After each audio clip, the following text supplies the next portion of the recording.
Bien, bonjour à tous. Voilà, donc moi je vais vous présenter le projet Synaptique pour synergie des acteurs pour la protection territoriale intégrée des cultures de pommes de terre contre le mildiou. Alors, quelques éléments de contexte. Donc, on s'intéresse à la pomme de terre qui est une grande culture en augmentation de surface. On est maintenant à plus de 200 000 hectares en France, dont les 2 tiers dans la région Hauts-de-France. Donc très concentré sur le nord de la France, avec c'est la grande culture qui a le plus fort IFT, avec l'enquête SSP 2021, qui était une année favorable au mildiou, certes, mais 19,1 IFT sur la pomme de terre, donc 14,8 dans les fongicides, principalement contre le mildiou. Voilà. Alors, par contre, la bonne nouvelle, c'est qu'on a quand même un certain nombre de leviers de protection qu'on peut activer. En partant du bas, donc l'agronomie avec la prophylaxie, la génétique, donc on a des variétés plus ou moins sensibles au mildiou. Les outils de diagnostic et les modèles de prévision des risques existent, comme l'outil Mileos. Ensuite, on a le biocontrôle et la chimie conventionnelle. Voilà, donc ça nous fait 5 leviers qu'on peut activer, et pour lesquels on a passé, pour terminer le contexte, on a passé, ça fait maintenant 8-10 ans que l'on travaille, la combinaison de ces leviers comme méthode de lutte. Donc les 4 leviers principaux, donc résistance variétale, OAD, biocontrôle et chimie conventionnelle, sont expérimentés depuis les années 2016 environ, par Arvalis pour réduire les IFT. Et vous voyez sur les 2 graphiques que l'on a, donc sur une variété sensible à droite, les bâtonnets verts, à gauche, pardon, les bâtonnets verts. Vous voyez donc que on peut, tout en maintenant l'efficacité aux environs de 90%, ce sont les chiffres en rouge, réduire de près de 50% les IFT sur une variété sensible. Et quand on ajoute le 4e levier qui est la résistance variétale, on maintient les efficacités aux environs de 85-90%, et tout en réduisant les IFT de plus de 80%. Voilà. Donc comme quoi on peut réduire les IFT en culture de pommes de terre. Il suffit de s'en donner les moyens. Et justement, l'idée de ce projet Synaptique, c'était de travailler le levier prophylaxie qui n'est pas intégré dans ces 4 leviers dont j'ai parlé avant, et de travailler sur l'adoption des pratiques, parce que ça fait 10 ans qu'on produit des résultats comme cela, et l'adoption peine à se mettre en place dans la pratique. Voilà, alors le consortium du projet, Arvalis c'était donc le pilote du projet. Il y avait 4 partenaires, donc INRAE, le Centre Bretagne-Normandie, donc l'UMR-IGEP, la Chambre d'agriculture du Nord-Pas-de-Calais, l'Afredon des Hauts-de-France, et puis Junia Isa de Lille. Voilà. Et comme on devait parler d'adoption des pratiques, on avait choisi d'associer des partenaires et de constituer un comité technique à côté du comité de pilotage qui réunissait donc les interprofessions de la pomme de terre, les syndicats agricoles du secteur, la métropole de Lille, puisque le projet se passait à Lille, je vais en parler, et les jardiniers amateurs, les industriels, les fournisseurs de plants, enfin tous les gens qui étaient susceptibles d'avoir une action sur l'adoption des pratiques. Alors, les hypothèses et les méthodologies mises en place. Donc, une première action constituait, c'était le travail justement sur la prophylaxie. Donc, identifier les sources d'inoculum primaires et les quantifier si possible. Voilà, donc là, c'était vraiment très exploratoire puisque ça n'avait jamais été fait. Donc, cartographier les sources d'inoculum primaire, quantifier la sporée aérienne, et puis à partir de ça, génotyper les souches et tenter d'améliorer la prise en compte dans le modèle Mileos. Voilà. Il y avait une deuxième action qui était totalement différente, qui était le dialogue avec les acteurs du territoire, puisque on voit bien que dans ce territoire de la métropole de Lille, qui est présenté juste à côté, qui est une très grande métropole, hein. La métropole de Lille, c'est 96 communes, dont 3/4 de communes rurales ou périurbaines, où l'agriculture côtoie le bâti et les habitants. Et donc, on s'était installé dans ce territoire justement volontairement, puisque on voulait voir l'effet, les flux d'inoculum entre les jardins familiaux qui sont très présents dans ce territoire et où il y a systématiquement de la pomme de terre et de la tomate, puisqu'on est sur un mildiou qui attaque les deux solanacées.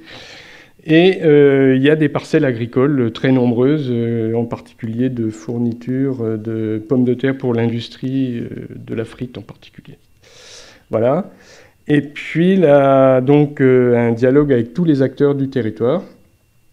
Et la troisième et dernière action, c'était de mettre en place la protection intégrée sur le territoire, de démontrer que ce qu'on avait montré dans les petites parcelles d'essai d'Arvalis depuis des années, c'est-à-dire la combinaison de leviers, de démontrer aux producteurs que ce n'était pas simplement des résultats d'essai, que ça pouvait s'appliquer chez eux, avec des résultats tout aussi spectaculaires.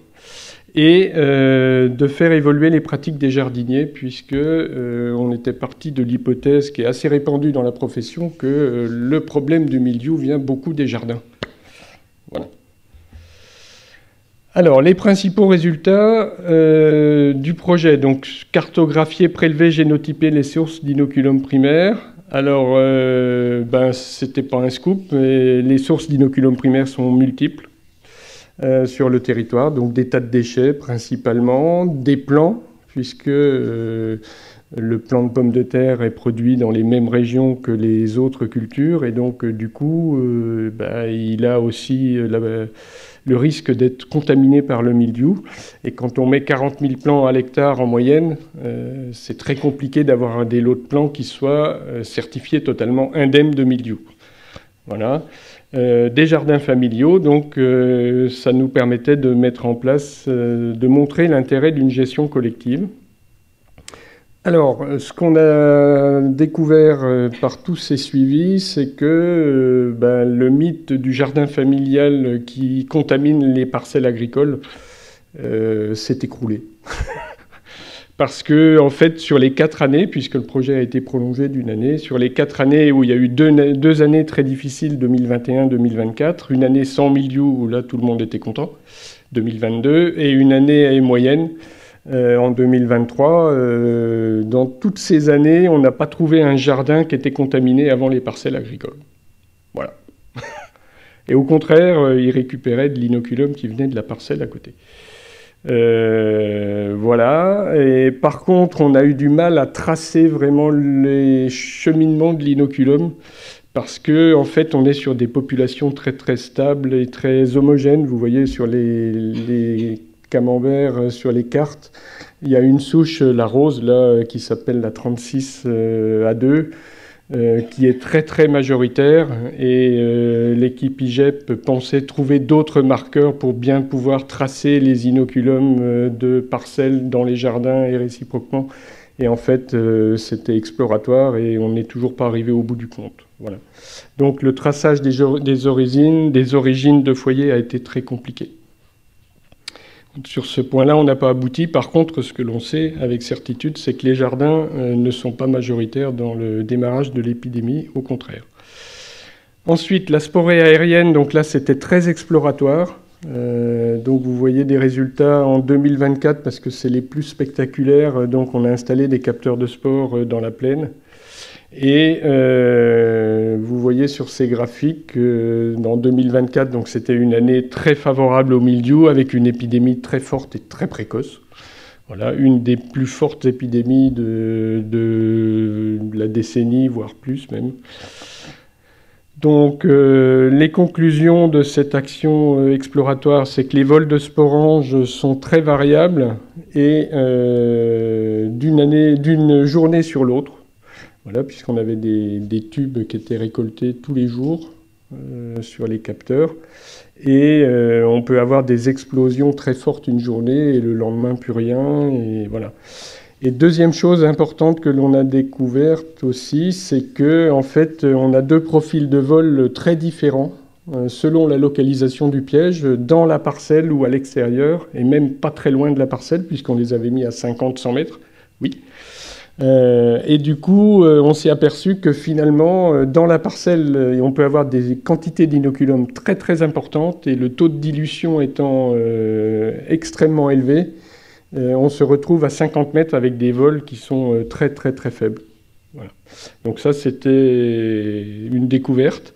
Ce qui nous permet de supposer aussi que ce sont les carrés, les petits ronds rouges qui sont sur les graphiques, c'est que les quantités qui font démarrer l'épidémie sont très faibles. Et donc on se retrouve avec un inoculum de départ qui est très faible, et ça rejoint un peu ce que disait Xavier sur la vigne tout à l'heure. Il faut vraiment le baisser beaucoup pour qu'on voit un effet sur l'épidémie, parce que le milieu ayant une capacité de multiplication extrême, il compense un faible inoculum de démarrage. Voilà. Alors ensuite, bon, je vais passer très vite, la prise en compte de cet inoculum primaire dans Mineos. On a fait une étude qui nous a montré que finalement l'enjeu était vraiment assez faible sur cette valeur d'inoculum primaire. C'est ce que je viens de dire, hein. Elle peut être très faible. De toute façon, la capacité de multiplication étant telle que ça va compenser, et très vite on va plus s'en apercevoir. Et en gros, l'enjeu de cette valeur d'inoculum primaire est de la faire varier d'une année sur l'autre. C'est un traitement sur 15. Voilà, donc c'est quand même assez minoritaire.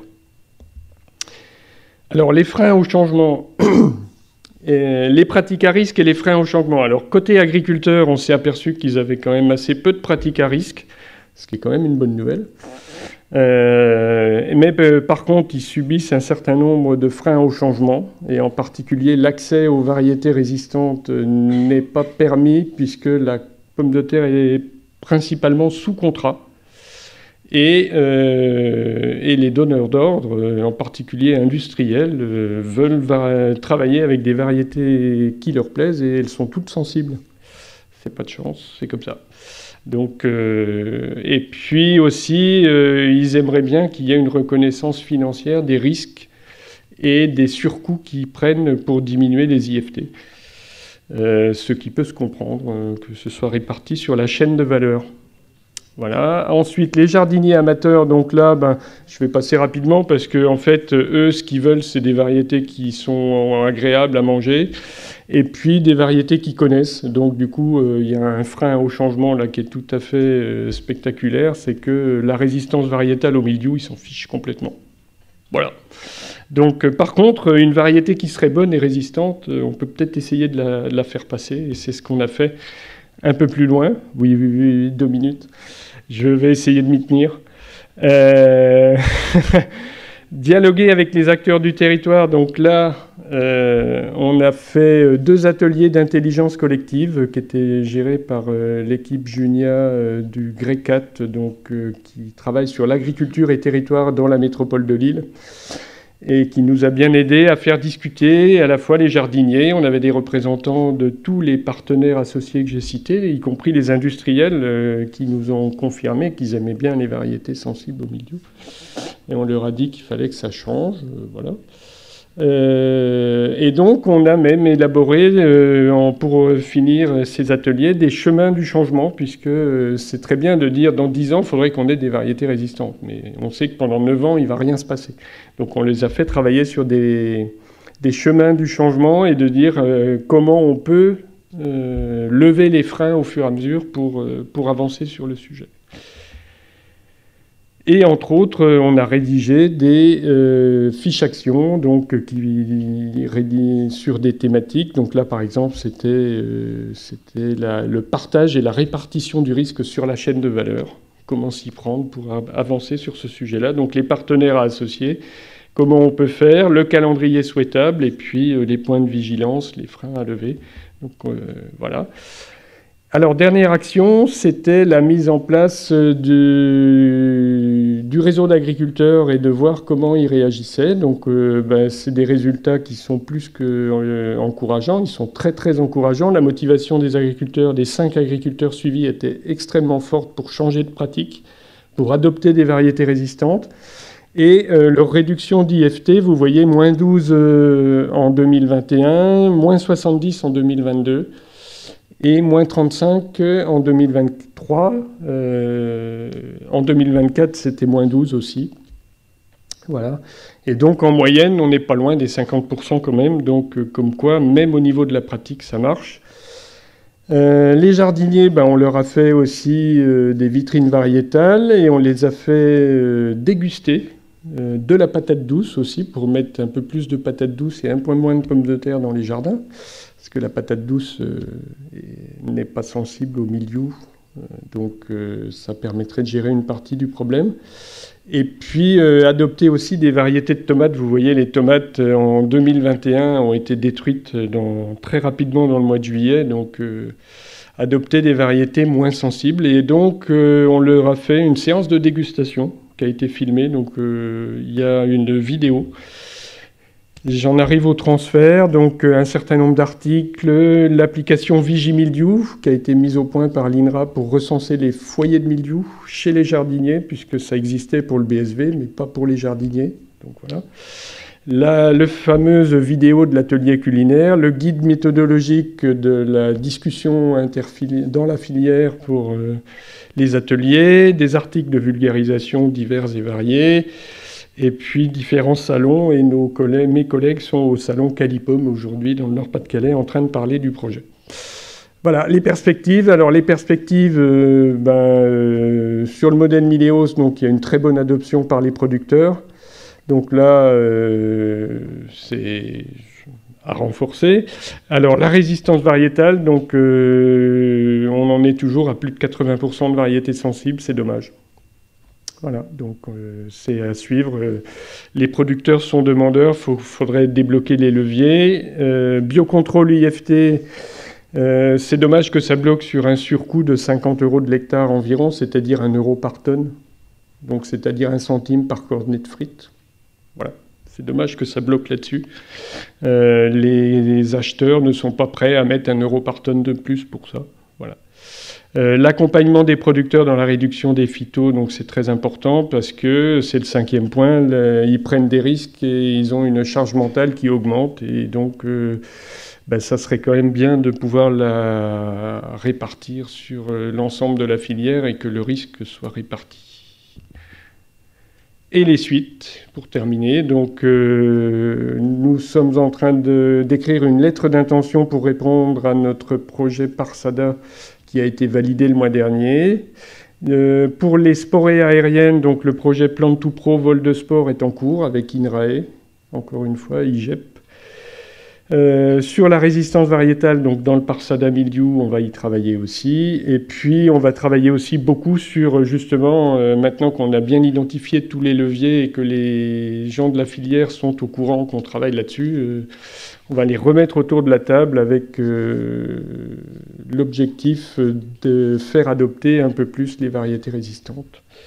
Voilà, donc ça sera dans le Parsada aussi. Et voilà, un remerciement. J'ai été un petit peu long. Désolé.